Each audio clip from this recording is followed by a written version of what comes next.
উহুদ পাহাড় মদিনার উত্তর পূর্ব দিকে অবস্থিত একটি ঐতিহাসিক পর্বত, যা ৩ হিজরীতে সংগঠিত বিখ্যাত উহুদ যুদ্ধের স্মৃতি বহন করছে।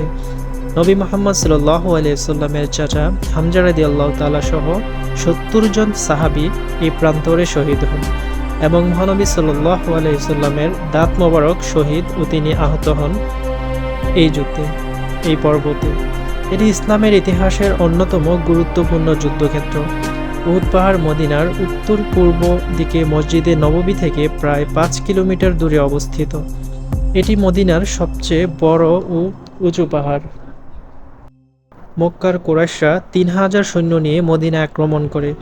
নবীজি সাল্লাল্লাহু আলাইহি ওয়াসাল্লাম মাত্র ৭০০ জন সাহাবী নিয়ে এই যুদ্ধের মোকাবেলা করেন। নবী সাল্লাল্লাহু আলাইহি ওয়াসাল্লাম একটি গিরিপথে ৫০ জন তীরন্দাজকে মোতায়েন করেছিলেন, কিন্তু তারা স্থান ত্যাগ করলে যুদ্ধ পরিস্থিতি মুসলমানদের প্রতিকূলে চলে যায়। এই যুদ্ধক্ষেত্রে নবীজি সাল্লাল্লাহু আলাইহি ওয়াসাল্লামের চাচা হামজা রাদিয়াল্লাহু তাআলা সহ ৭০ জন সাহাবী শহীদ হন। মহানবী সাল্লাল্লাহু আলাইহি ওয়াসাল্লাম উহুদ পাহাড় সম্পর্কে বলেছেন, উহুদ আমাদেরকে ভালোবাসে, আমরাও উহুদকে ভালোবাসি।